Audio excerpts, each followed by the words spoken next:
Selamat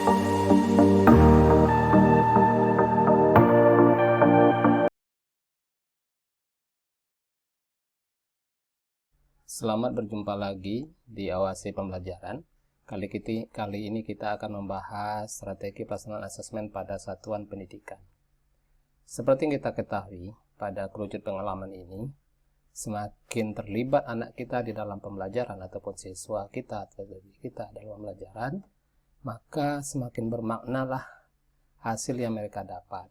Nah, seperti ini kalau dibaca hanya 10%, tapi kalau mereka mengerjakan hal nyata dari belajar tersebut dapat 90%.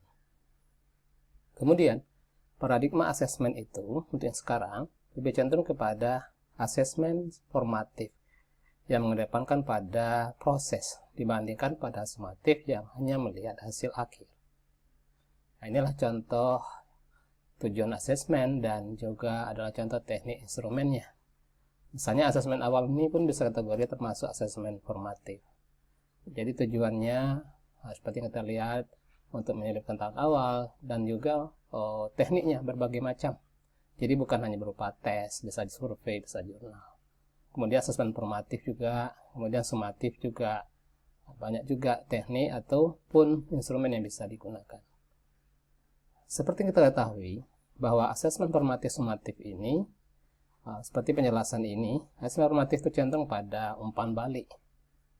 Kemudian tidak perlu penilaian pada untuk dilaporkan pada rapor, kemudian pada proses, kemudian yang umpan balik yang cepat, dan ketika tengah kegiatan atau langkah pembelajaran. Nah, seperti yang kita ketahui, kalau kita melakukan asesmen formatif, maka itu adalah kita memperkuat dengan umpan balik ketika mereka proses pembelajaran. Kalau sumatif tujuannya hanya untuk menilai atau mendapatkan angka untuk mengisi rapor. Dan itu pada sekarang, untuk kurikulum yang sekarang ini, bahwasanya kalau seandainya asesmen pada formatif sudah mencukupi, maka bisa saja guru tidak melakukan asesmen pada akhir semester dan menggunakan teknik dan instrumen yang beragam. Ini dapat dilakukan. Ini tergantung sekolah.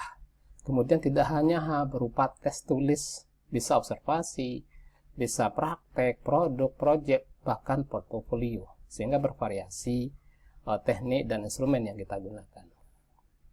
Kemudian juga, asesmen sumatif ini tujuannya pada akhir proses untuk melihat hasilnya sudah bagus atau tidak dan digunakan untuk mengisi rapor. Kemudian masalah waktu, kemudian tekniknya, penentuan kriterianya, pengolahan hasilnya itu diserahkan kepada satuan pendidikan.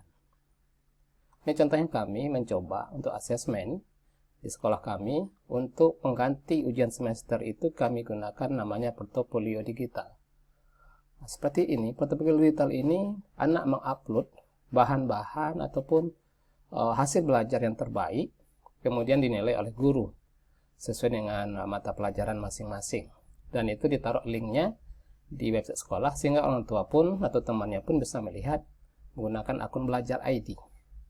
Kemudian untuk anak-anak yang sudah kelas 12 kami buat namanya proyek kolaborasi, dengan harapan proyek kolaborasi ini adalah secara berkelompok antara 7 atau 8 siswa dengan pembimbing 1 orang guru. Kemudian mereka itu nanti merancang suatu penelitian sederhana yang bisa produk berupa data hasilnya. Kemudian menggunakan Google Doc pada akun belajar ID. Sehingga bisa terlihat siapa yang membuat laporan, melaksanakan penelitiannya, kemudian sebagainya dengan akun belajar ID sehingga muncul nama mereka masing-masing. Jadi ketika mereka sudah selesai masa penelitian, mereka akan menyajikan hasil laporannya yang ada di depan pembimbing dan juga ada penguji. Kemudian dibuat seperti kita membuat dulu kalau kita kuliah S1 ada skripsi, maka untuk anak-anak yang kelas 12 nih, mereka membuat laporan dari hasil penelitiannya. Jadi banyak hal yang didapat dari siswa ketika mereka melakukan ini. Misalnya kompetensi 4C-nya atau kompetensi 421-nya. Dari sisi kolaborasinya, komunikasinya, berpikir kritis, dan kreativitas. Bahasanya, kita mengetahui teknik asesmen itu sebenarnya banyak. Ada observasi, ada penilaian kinerja, proyek, kemudian portofolio, tes lisan, dan tertulis. Penilaian kinerja pun bisa berupa produk dan portofolio juga bisa. Jadi, Bapak Ibu sekalian, kenapa kita cenderung kepada tes tertulis yang hanya menilai satu aspek, yaitu tentang pengetahuan saja? Padahal yang kita harapkan dari anak kita adalah selain kompetensi pengetahuannya, juga terdapat kompetensi sikap, keterampilan, dan sebagainya. Kemudian, instrumen yang digunakan bisa saja rubrik, checklist, catatan anekdot, atau grafik perkembangan. Jadi ini untuk menilai adalah kompetensi mereka, bukan hanya sekedar konsep-konsep hafalan yang mereka pelajari. Ini contohnya rubrik. Dengan rubrik ini, bisa kita gunakan untuk kegiatan asesmen formatif ataupun sumatif. Tergantung kita mau menggunakan instrumen ini untuk apa. Misalnya, ketika kita minta anak membuat suatu makalah atau laporan suatu hasil kegiatan, laporan praktek, laporan proyek, dan sebagainya, maka kita cek satu-satu misalnya. Dari sisi pendahuluan, latar belakangnya belum bagus misalnya, masih kategori 1, maka kita minta anak ini memperbaiki latar belakangnya tersebut sehingga nanti sesuai dengan kategori baik misalnya. Maka kita sedang melaksanakan asesmen formatif dengan memberikan umpan balik atau penguatan kepada anak tersebut. Begitu juga seandainya kita mau jadikan rubrik ini sebagai penilaian sumatif, maka setelah kita lakukan umpan balik, kemudian kita beri penguatan, sehingga anak itu hasil laporannya semakin bagus. Disitulah baru kita nilai dari 7 aspek ini tadi. Dengan kategorinya ada 3. Misalnya, kalau kita buat 7 aspek kalikan 3, berarti maksimal nilainya 21. Namun anak kita mungkin dapat ya 15 poin. Bagi 21 kali 100, kan itu kan dapat angka juga yang berupa kuantitatif. Dan itulah yang dijadikan untuk nilai rapor. Mengapa lagi kita menggunakan tes tulis misalnya, yang kira-kira kalau siswanya banyak satu kelas, maka hasilnya kurang valid. Lebih valid lah kalau langsung anak itu membuat makalah atau laporan sesuai dengan contoh rubrik ini. Nah, begitulah kira-kira esensinya dalam pembelajaran sekarang yang kita memberikan penekanan pada formatif daripada sumatif. Kemudian, ketika proses pembelajaran, maka sebaiknya kita membuat catatan anekdot namanya. Kalau dulu di kurikulum 2013, itu cenderung jurnal pada sikap. Namun, untuk di kurikulum sekarang, itu bisa kita gunakan untuk menilai selain sikap, bisa lebih cenderung kepada pengetahuan dan keterampilan mereka. Karena di kurikulum sekarang tidak terpisah antara 3 aspek tadi. Itu bisa satu kesatuan dia.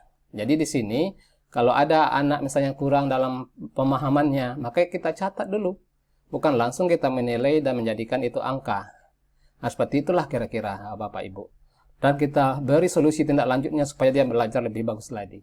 Kalau sudah bagus, barulah di situ kita laksanakan penilaian sumatif. Sehingga diharapkan di buku nilai Bapak Ibu yang dibuat oleh sekolah, coba dirubah dari kolom kecil-kecil menjadi kolom yang besar seperti ini. Sehingga banyak catatan-catatan yang didapat oleh kita selaku guru terhadap proses pembelajaran anak-anak kita. Dan ini pun bermanfaat seandainya ada orang tua yang protes, kemudian masa pelajaran seperti apa anaknya.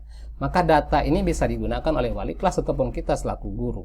Nah, itu kira-kira mengapa lebih baik kita membuat catatan anekdot ini sebagai umpan balik ataupun sebagai asesmen formatif pada proses pembelajaran kita.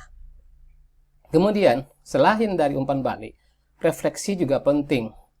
Ketika di akhir beberapa TP dan sebagainya, maka perlu dilakukan refleksi sehingga bisa memperbaiki kekurangan-kekurangan kita dalam satu pembelajaran pada TP-TP tertentu. Ini bisa sebagai hard copy. Kalaupun kita menggunakan form, di Google Form sudah ada tersedia template exit ticket atau tiket keluar istilahnya. Kemudian ketika selesai suatu pembelajaran satu semester, maka kita diharapkan melaporkan 2 hal sebenarnya Bapak Ibu terhadap hasil belajar anak-anak tersebut. Yang pertama berupa laporan kemajuan belajar, kedua laporan hasil belajar. Yang biasanya yang kita lakukan hanya sekedar laporan hasil belajar. Jadi ketika bagi rapor, orang tua dikumpulkan, kemudian dipanggil satu-satu, dijelaskan hasil belajarnya. Itu yang sering kita lakukan. Tapi kita lupa melaporkan kemajuan belajarnya. Seharusnya dengan lapor kemajuan ini, orang tua tahu ketika belajar anak-anaknya seperti apa di sekolah. Sehingga terlihatlah prosesnya. Hal ini dapat berupa apa? Portofolio, dokumentasi pembelajaran, pameran produk, dan sebagainya. Contohnya kami tadi sudah mencoba untuk sumatif akhir itu menggunakan dengan portofolio digital. Nah, sehingga ketika bagi rapor, orang tua tahu proses pembelajaran anaknya ketika di sekolah seperti apa, melihat dari tayangan produk ataupun hasil belajarnya pada portofolio digital tersebut. Inilah kira-kira dua hal ini yang penting kita sampaikan kepada orang tua ketika bagi rapor Bapak Ibu. Jadi kalau bisa dua hal ini kita laksanakan. Misalnya begini, ketika bagi rapor tersebut, misalnya kita juga kalau ini bentuk laporannya, misalnya portofolionya bisa saja berupa hard copy. Kalau nggak bisa menggunakan digital, nah, ini ditayangkan di kelas tersebut atau dijelaskan kepada orang tuanya. Kemudian lakukan konferensi. Konferensi ini bisa banyak cara, sehingga akan tercerita atau terpaparkan juga apa hasil-hasil yang didapat anak selama 1 semester. Atau kami tadi contohnya kami tayangkan portofolio digitalnya pakai Infocus, sehingga orang tua tahu apa proses pembelajaran anaknya. Kemudian juga bisa kita lakukan dengan pameran karya. Misalnya kalau proyek P5-nya ada produknya, maka dipampang di sekitar kelas tersebut. Atau hal-hal lain, karya-karya anak dalam pembelajaran, seni rupa dan sebagainya, dan produk-produk poster dan sebagainya, itu bisa ditayangkan ketika proses bagi rapor tersebut. Terima kasih. Mudah-mudahan ini bermanfaat sehingga kita dalam memberikan asesmen, kemudian juga memberikan hasil laporannya, ada perubahan-perubahan ke arah yang lebih baik yang cenderung kita menilai kompetensi anak-anak kita dibandingkan hanya sekedar konsep atau hafalan saja. Terima kasih, semoga bermanfaat.